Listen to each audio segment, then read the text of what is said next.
मान्य सदस्य श्री जयराम कुमार महतो। धन्यवाद अध्यक्ष महोदय। मैं आधी आबादी से ही अपनी बात को आरंभ करता हूं।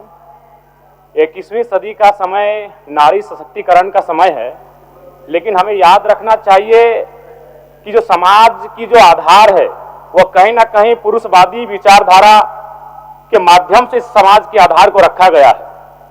महोदय, हमने 8वीं कक्षा में ही पढ़ा था लिंग निर्धारण के बारे में, जिसमें एक्स गुणसूत्र एक स्त्री के पास होता है और XY गुणसूत्र एक पुरुष के पास होता है।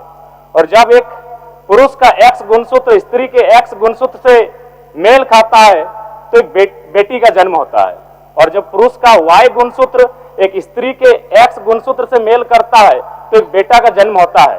यानी विज्ञान कहती है कि बेटा या बेटी अगर जन्म होगा तो स्त्री पे निर्भर नहीं करता है, वो पुरुष के गुणसूत्र पे निर्भर करता है। लेकिन उसके बाद भी हमारे समाज में अगर किसी महिला को 2 बेटी, 3 बेटी, 4 बेटी हो जाए तो उसे लोग अपनी दूसरी शादी तक कर लेते हैं और उस महिला को सामाजिक स्तर पर प्रताड़ित होना पड़ता है। अध्यक्ष महोदय, इस समाज में और एक कहावत प्रचलन है, एक स्त्री अगर अपने पति से पूर्व अगर मृत्यु को प्राप्त हो जाए तो उसे सुहागन कहते हैं, और पति के बाद अगर मृत्यु को प्राप्त हो तो उसे अभागन कहते हैं। महोदय, इसी सदन में 81 सदस्य बैठे हैं, शायद मुझे लगता है मुझे छोड़कर बाकी सभी लोग विवाहित हैं। अगर आप जांच करें तो आपको 80 के 80 सदस्यों में पता चलेगा कि पुरुष की आयु ज्यादा है और स्त्री की आयु कम है। लेकिन समाज की सोच क्या है कि एक तो आपको कम आयु में विवाह भी करेंगे और हमसे पहले स्वर्ग सिधारना होगा, तब आपको भाग्यशाली और सुहागन कहेंगे। क्योंकि समाज की जो आधार है, संरचना है, वह पितृ प्रधान है, पुरुष प्रधान है। इसलिए अध्यक्ष महोदय, मेरा मानना है आज हमारे पास 81 MLA में 25 वर्ष हो चुके हैं। कितने MLA आए हैं महिलाओं के रूप में? मात्र 12। आज हमारे पास 12 मिनिस्टर हैं। कितनी महिलाएं हैं? 2। यानी महिलाएं 1/4 तक नहीं आ पाई है और हम आधी आबादी की बात करते हैं। इसीलिए मैं सरकार को सुझाव देना चाहूंगा, फिलहाल वर्तमान में इस राज्य की तमाम नियुक्तियों में महिलाओं के लिए 33% आरक्षण की व्यवस्था की जाए। अध्यक्ष महोदय, मैं आगे बढ़ना चाहूंगा, अनुसूचित जनजाति।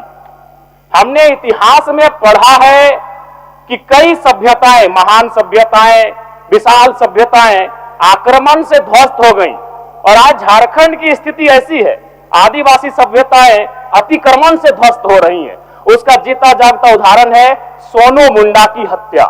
कुछ वर्षों पूर्व बोकारो में भी सुरेश सोरेन की हत्या हुई थी जमीन विवाद के मामले में। अतिक्रमण, आक्रमण से सभ्यताओं का अंत हुआ था, आज आदिवासी समाज अतिक्रमण से विनाश की ओर बढ़ रहा है। अध्यक्ष महोदय, इसलिए मैं आग्रह करता हूं, आदिवासियों को, अनुसूचित जनजाति को दान से बेहतर होगा उनकी भाषा, हासा और सरना धर्म कोड का संरक्षण किया जाए।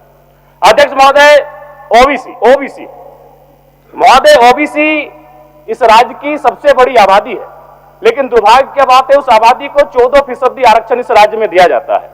महोदय, मैं ये कहना चाहूंगा, आज चूंकि ST, SC, माइनॉरिटी, ओबीसी को इस बजट के माध्यम से उनके कल्याण पर चर्चा हो रही है, तो मेरा मानना है कि दान से उनका कल्याण नहीं होगा। अगर उन्हें देना हो तो दान नहीं, उनका हक मिले। और सरकार ने भी कहा था 30 करोड़ का जो संवेदक है, टेंडर है, तो मैं कहता हूं 30 नहीं 50 करोड़ तक का tender ST, SC, minority, OBC आरक्षण के साथ दिया जाए, तभी SC, ST, ओबीसी और माइनॉरिटी का कल्याण हो पाएगा वास्तव में। अध्यक्ष महोदय, मैं ये सरकार से मांग करता हूं। धन्यवाद अध्यक्ष महोदय।